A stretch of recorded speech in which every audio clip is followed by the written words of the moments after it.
پہلے حلے میں یوم حنین میں مسلمان ہار گئے.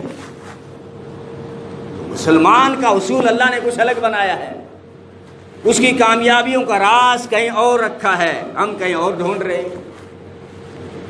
غیر کا اور مسلمان کا کامیاب ہونے کا اصول ایک نہیں ہے. مسلمان کی کامیابی کا راز تقوی پر ہے، خلوص پر ہے، وفا پر ہے، اتحاد پر ہے.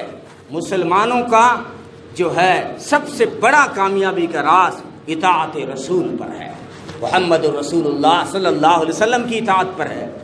جب اطاعت رہے گی ہر میدان تمہارا ہے، جب ان کی اطاعت نہیں رہے گی ہر میدان میں مات کھاؤ گے، ہر میدان میں مات کھاؤ گے. یہ قرآن کا اصول ہے. صرف جو ہے جبل رمات پر ایک حکم ٹوٹا، مسلمان جیتی ہوئی جنگ ہار گیا. اے مسلمانوں، یہی غزوہ احد کا پیغام ہے. زندگی میں تم اللہ کے رسول کے طریقے چھوڑتے جاؤ گے، سنتوں سے منہ موڑتے جاؤ گے، طریقے نہیں اپناؤ گے، کچھ بھی کر لینا، پھر انگلش بول لینا، جیبوں سے پیسوں سے بھر لینا، پلاٹ بہت سارے خرید لینا، لیکن تمہیں کامیابی نہیں مل سکتی. یہ قرآن کا اصول ہے. تمہیں کامیابی اس وقت ملے گی جب اطاعت رسول میں آؤ گے. اللہ تعالی ہم سب کو عمل کی توفیق عطا فرمائے.